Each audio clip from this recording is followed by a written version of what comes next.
یەکێک لەو ئاستەنگانەی کە بایدن لە گەشتەکەیدا بۆ ئەوروپا ڕۆبەڕووی دەبێتەوە کۆبوونەوەی هەفتەی داهاتوێتی لەگەڵ هاوتای خۆی ڕەجەب تایب ئۆردوغان.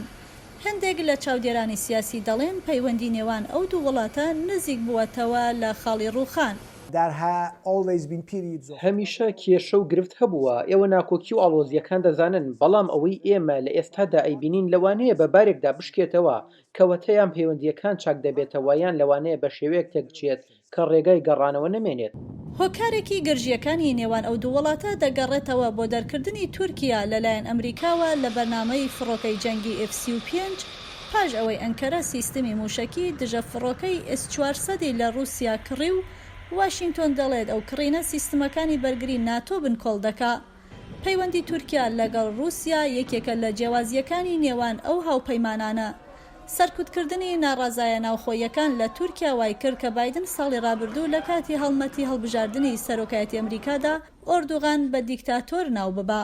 بایدن خەریکی گەشەدان بە دیموکراسیە لەسەر ئاستی جیهان و وەک بنەمای سیاسەتی دەرەوەی خۆی و ئۆردوغانیش سکاڵای ئەوە دەکا کە واشنگتۆن پشگیری لە هێزە کوردیەکانی سووریا دەکا کە لە دژی داعش هێزێکی سەرەکی بوون، بەڵام تورکیا بە تێرۆریستیان دەزانێ. بە گوتەی ڕاوێژکاری سەرۆکایەتی ئەنکەرە کۆبوونەوەی ئۆردوغان و بایدن بە دەرفەتێک دەزانێ بۆ ڕێکخستنەوەی پەیوەندیەکان. من باوەڕم وایە کە لە هەگبەی تورکیادا پابەندبوونێکی سەرەکی هەیە کە بتوانێت لاپەڕەیەکی نوێ لە پەیوەندیە دووقۆڵیەکاندا هەڵبداتەوە. تورکیا ئەوەی دەوێت، بەڵام لە سیاسەتی ڕاستەقینەدا مەجالێک بۆ خەون و خەیاڵ نییە، تەنها عەقڵانیەت ئیش دەکات. ئەمریکا وڵاتێکی کرداریە، دەبێ بیر لەوە بکاتەوە کە تێچووی لە دەستدانی تورکیا چییە بۆی.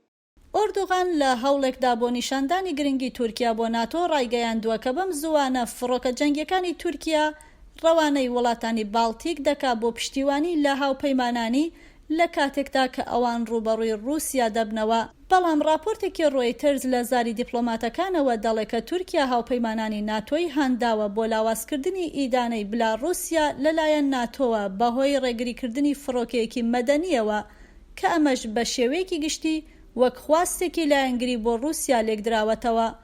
ئۆردوغان جەخ لەسەر ئەوە دەکاتەوە کە تورکیا دەتوانێت هەم پەیوەندی باشی لەگەڵ مۆسکۆدا هەبێت و هەمیش لەگەڵ ڕۆژاوادا، بەڵام بە پێی قسەی یەکێک لە چاودێرانی سیاسی پەیامی بایدن لەوانەیە ئەوە بێ کە ئۆردوغان ناچار بێ دەستبەرداری موشەکە رووسیەکان بێت و لە نێوان ئەو دوو وڵاتەدا یەکێکیان هەڵبژێرێت.